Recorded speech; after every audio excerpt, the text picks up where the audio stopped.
Кроссфит алай күстігілерінің көз сүнізі Хакасияда пастағызына ерткен. Мұның алынды аның ымчестің 9-жыларлы арласқанар. Чеол көнізінің өрт үзіржіңнерінің 9-нан палғылыстық болған. Сынынды кроссфит спорт көрімі телі кейді тексі тарапарған. Мұнды үнетін кемнің спол базылы қасықта четірсаларға, алай чұртысыда персаларға қорқыс бар.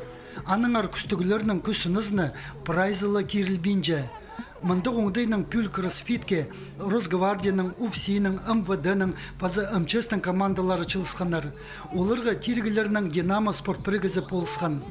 Танық тергерек пуға арлық спорт көріміне саналча. Иди өрт үзіржіңнерінің кипаза орнына марық арлысшылары 16 килограмм пасчатқан чаджаларының бронежилетін кескенер.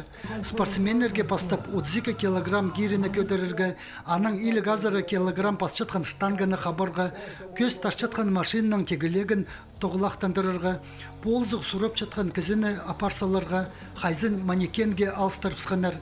Ең қалғын жызын автомобиліне тартпарыбызарға керектілген. Мұндық сетік чолыны ехтерге прай чебірге пес ерінсіған.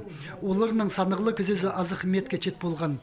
Өрт үзіржігінер бұл спорт көрімінің прайзынан пұрын айғысқын үшін ең жақсы спортсменер темніп келтірлер. Идем честің 9-жызы Сергей Великасов ары чолыны 4 минуталы ерті бізіп чеңесші болыпсқан. Екінші орынды Дмитрий Хамидулин болпарған, аның тұзы 4 минуты 14 секунды. Үзін жүзінді Евгений Кауров ол чолыны 4 минуты 48 секунда ертіпскен.